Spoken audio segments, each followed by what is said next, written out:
किया है। एकलव्य स्कूल की अगर बात कर ले तो उसमें भी एक बड़ा ऐलान है। इसके अलावा अगर पर्यटन क्षेत्र की बात कर ले तो इसमें भी वित्त मंत्री ने एक बयान ऐलान किया है कि पर्यटन क्षेत्रों को भी अब बढ़ावा मिलेगा। बहुत नई नई चीजें उसमें शामिल होंगी। पर्यटन क्षेत्र के बढ़ावा की अगर हम बात करें तो कनेक्टिविटी सबसे महत्वपूर्ण होता है अमता, और उस कनेक्टिविटी को आप देखेंगे तो इस बजट में 100 से अधिक जो रेल परियोजनाएं हैं उसको मंजूरी देने की बात कही गई है और 50 नए एयरपोर्ट खोले जाने की मंजूरी दी गई है। तो एक तरह से हम कह सकते हैं कि पर्यावरण को बढ़ावा देने के लिए सबसे बड़ी चीज़ जो कनेक्टिविटी होती है कि लोग कम समय में उस स्थान तक पहुंच पाएँ, उस पर्यटन स्थल तक पहुंच पाएँ, तो कहीं ना कहीं उसको ध्यान में रखते हुए केंद्र सरकार ने इस बजट में कनेक्टिविटी के लिए रेल परियोजनाओं और एयरपोर्ट की व्यवस्था की है। और इस व्यवस्था होने की वजह से पर्यटन क्षेत्रों से लोगों को जुड़ने में आसानी होगी। आप देखेंगे जिस तरीके से अगर पिछले बजट की हम बात करें तो उस बजट में हाई स्पीड ट्रेन चलाने की बात थी, सेमी स्पीड ट्रेन चलाने की बात कही गई थी, जिसका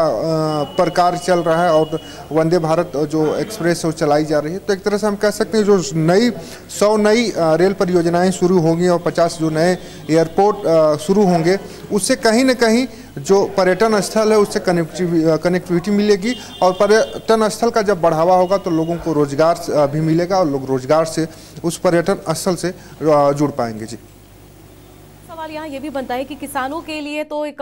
बड़ा ऐलान जरूर किया है वित्त मंत्री ने। उन्होंने कहा है कि मॉडल कृषि कैसे की जाएगी, उसकी ट्रेनिंग दी जाएगी। बहुत सारी चीजें ऐलान हुई है किसान वर्ग के लिए। लेकिन इससे पहले लगातार एक किसान वर्ग जो है वो ये उम्मीदें लगाए बैठा था और बार बार यही उनकी तरफ से मांग की जा रही थी कि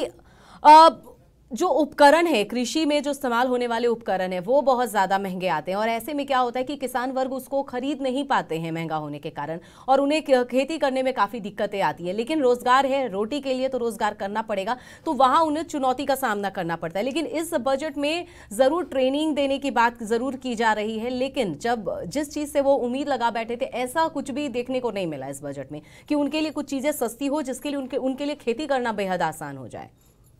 देखिए, उपकरणों की अगर बात करें अमिता, तो पहले से जो कुछ कृषि उपकरण हैं वो छूट में आते हैं, कुछ सब्सिडी सरकार देती है, लेकिन अभी भी किसानों को एक उम्मीद थी कि अधिक सब्सिडी मिलेगी, अधिक उन्हें छूट मिलेगी और कुछ नई तरीके की टेक्नोलॉजी लाने की कोशिश सरकार की ओर से की जाएगी जिससे कि किसानों को लाभ होगा। लेकिन एक तरह से हम कह सकते हैं कि जो आज के बजट थी उस बजट में